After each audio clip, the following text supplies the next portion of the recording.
Today I'm going to be working on a 2014 GMC Acadia. The truth.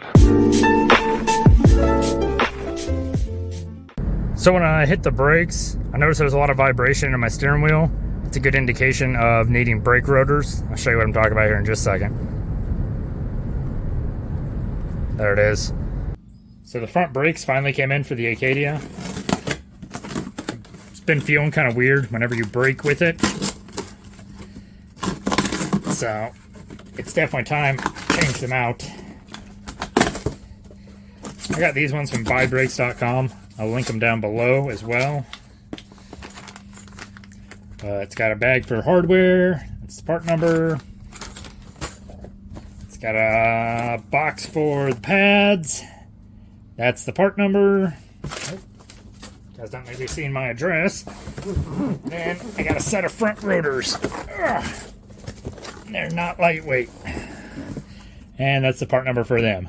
So let's get these things installed on the GMC Acadia.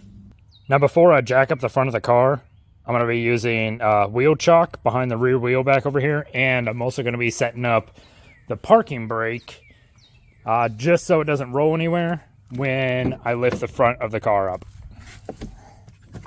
If I get my foot on it. There it goes. I forgot, this one you press the second time and it releases it. But yeah, we got our parking brake set. So now we can go ahead and start jacking up the front. Make sure we secure it with jack stands just to be safe. And yeah, then we'll start taking off the tires.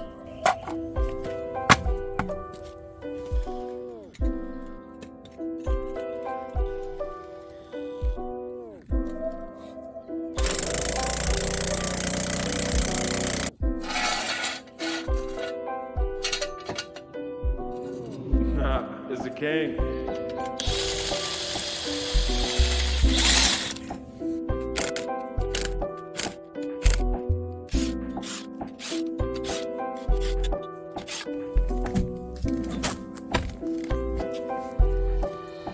Now, like you guys saw in the box, I am doing a set of pads and rotors. If it was just pads, you could just take off the bolts on the back side here, take this whole caliper off and just change the pads. But because I'm doing both, I've got to take this bracket off as well as the caliper. And then obviously the rotor itself has to come off as well. So first things first, I'm going to work on taking this caliper off and then our bracket. And then I'm going to pop off the rotor itself. Alright, so now I'm going to be taking off this top bolt and the bottom bolt right down here. They're both 1/2 inch or 13 millimeter, whichever one you got.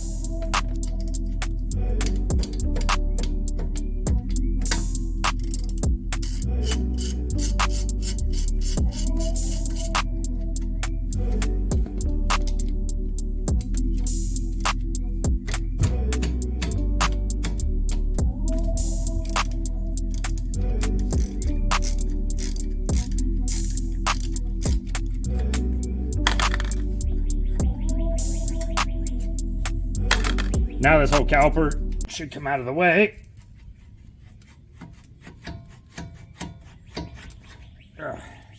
Just like that. We're just going to set it aside for now. Try not to put too much pressure on the brake line itself. You don't want to be causing any unnecessary cracks or anything like that. Now if you were just changing out your pads, you could just swap these out, put new ones in, and then decompress your pistons on the caliper. But again, since we got to do the rotor, we got to take this off as well. All right, so now we're just going to pop our brake pads out.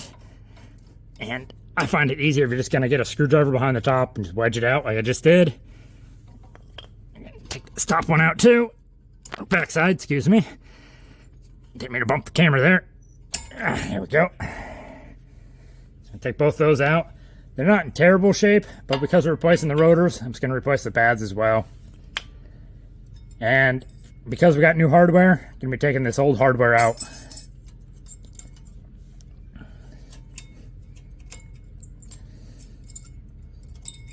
There it goes. Now we can take off this bracket. So there's a bolt up top and there's a bolt on the bottom. They're both 21 millimeter. We're going to take both those off.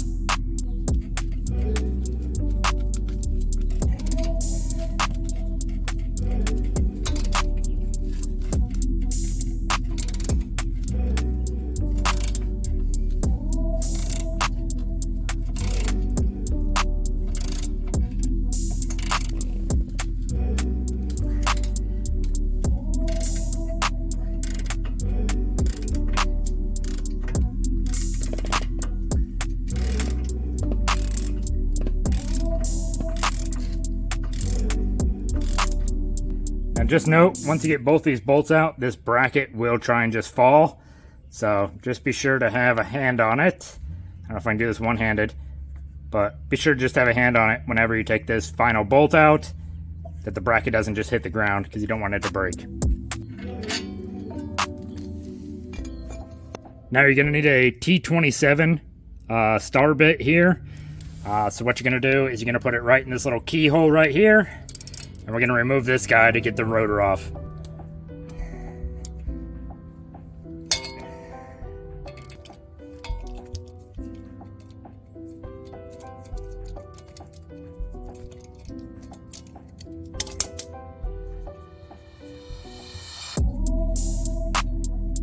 Now, if you're lucky, you might just be able to hit it with your hand. Nope. I'm going to get my dead blow, just give it a couple taps. I've seen people use like a bolt to drive it in. That way it kind of forces it out. I wouldn't put my money on it, but I'm just going to get a hammer, just going to give it a couple whacks, and it should free it up. If yours is really rusted on there, then yeah, you have to do other options, but mine's not too bad.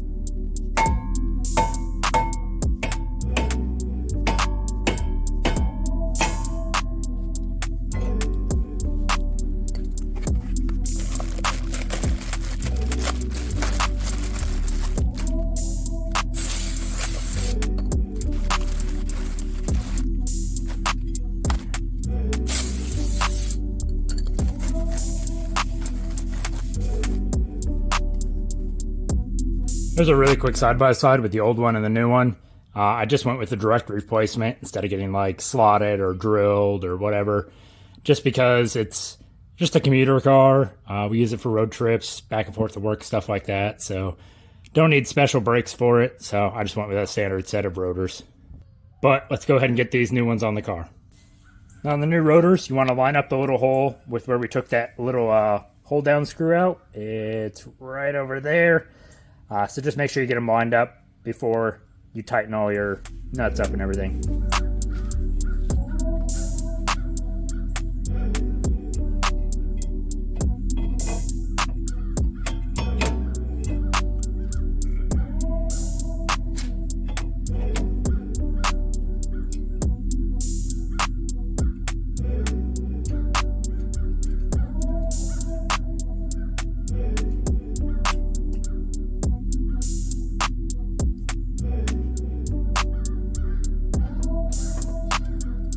Now that doesn't have to be super tight, but always good and snug. That way it holds the rotor up. But I mean, your lug nuts are gonna be the ones mainly holding your rotor on whenever you put the wheel on. So now we're gonna be putting our bracket back on with our big 21mm bolts. So just line it up the way it should and send your bolts right through.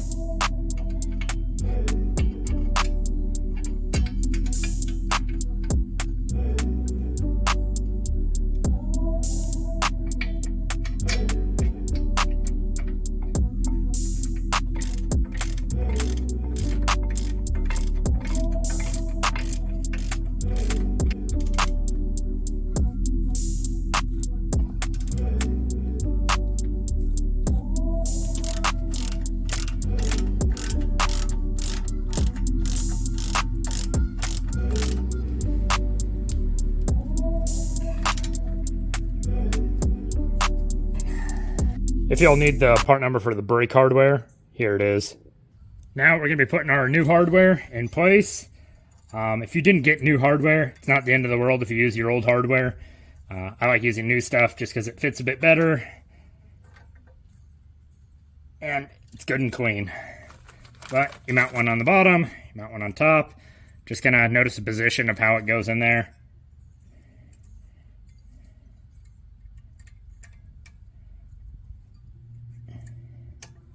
And make sure it seats all the way up in there as well. It's kind of a tight fit, but it's supposed to be like that. So now we get to put our pads on the front and the back. All right, let's get these brake pads out of the box and onto the car.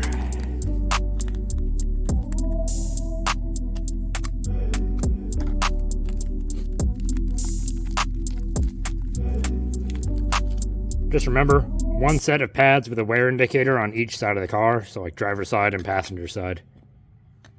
Now I did just spray them with some of this disc brake quiet stuff. It just kind of helps with any kind of chatter on the pads. Now for a bit of ease of installation, I'm going to turn the car on and turn the wheel to the right.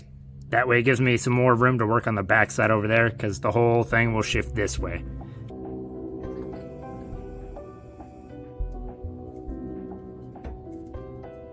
So now I've got a lot of room to work on putting this inner pad in place. Now there's a bit of a trick to this. Because the hardware has these little pins that stick up like this on both sides and on the top as well, you gotta kind of push down and then get this little pin to go up as you move the top side of the pad in. So it's a lot easier said than done.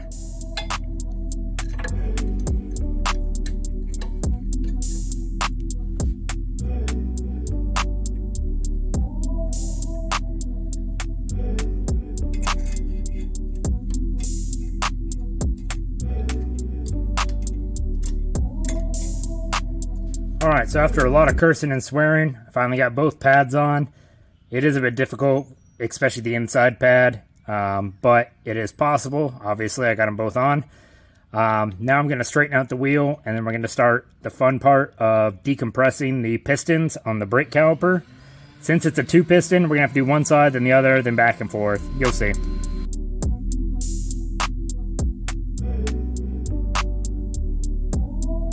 Now typically what I use is an old brake pad, put it in here, and then put my tool right in here, and then you're going to go ahead and tighten this one up. And when it gets to a point where you can't tighten it anymore, we're going to switch the other side right over here and just do the same, and just back and forth, back and forth, back and forth.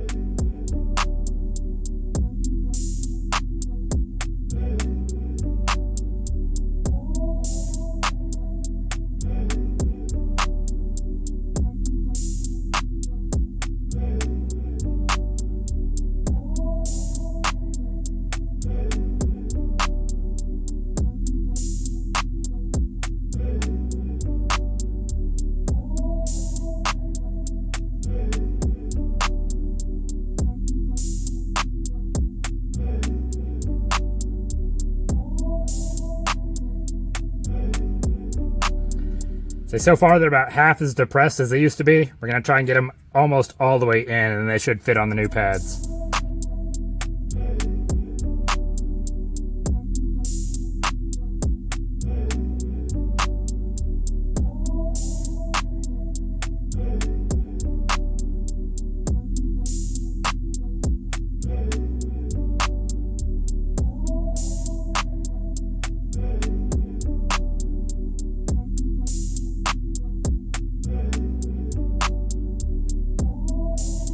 Alright, let's give that a try now.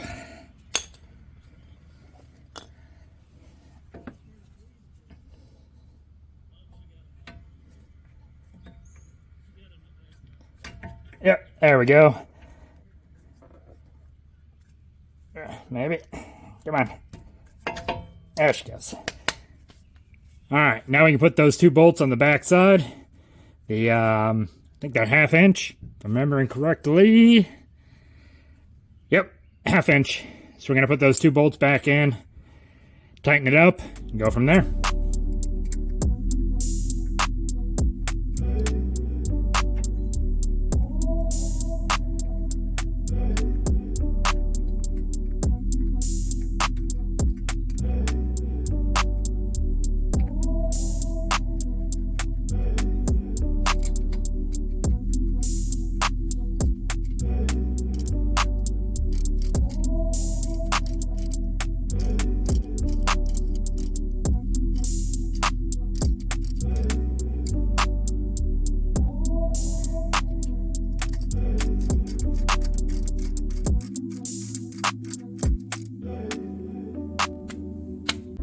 Alright, so this side's pretty much done. I'm going to go to the other side really quick, finish up that side, and then we're going to put the wheels on and go bed in the brakes.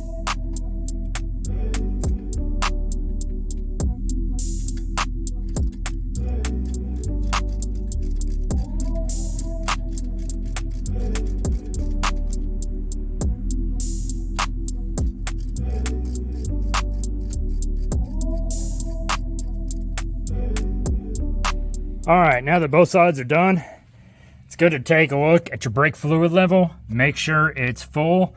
You do not want to fill it if the pads are getting really low, because then when you put new pads on, then that fluid level is going to come all the way up and probably out. But since our pistons are all the way pushed back in, it's going to push all that fluid back in the reservoir. So you just want to make sure it's full at that point. So let's go ahead and put wheels and tires back on both sides. And then we're going to get in the car. We're going to press brakes a few times, make sure they seat all the way with the pistons. And then we're going to go bed in the brakes.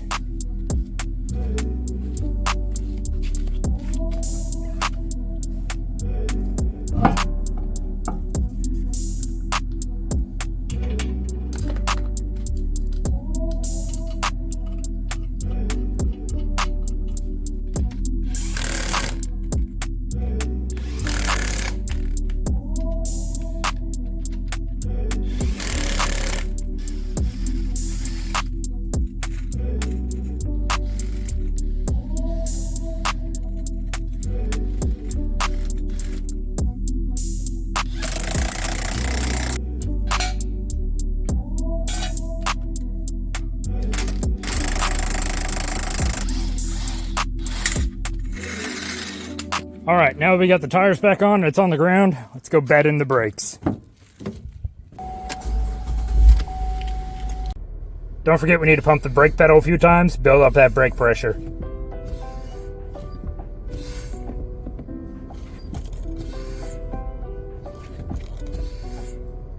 And of course, release our parking brake.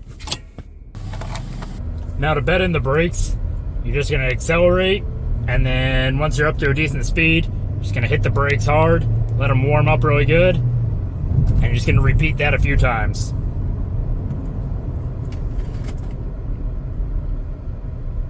And it just kinda creates a good bonding surface between the rotors and the pads.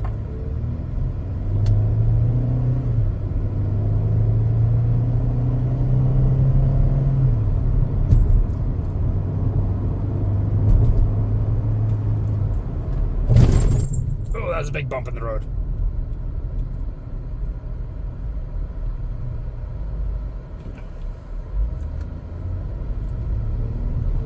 And when you're doing this, make sure like nobody else is around. Like there's a car way behind me, so you don't want to get rear-ended when you're trying to bed in your brakes or anything like that.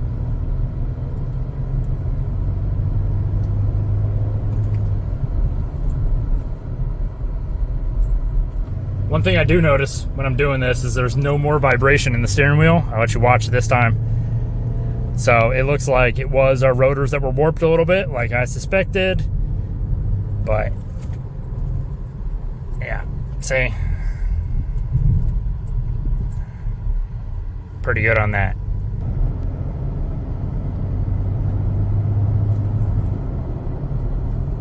See, steering wheel stays nice and still. Alright, coming back up to the house. But if you guys have any questions or comments, please leave them down in the comment section below and I'll try and answer them as soon as I can. If you liked any of the background music that was in this video, check out the artist's SoundCloud, link is in the description.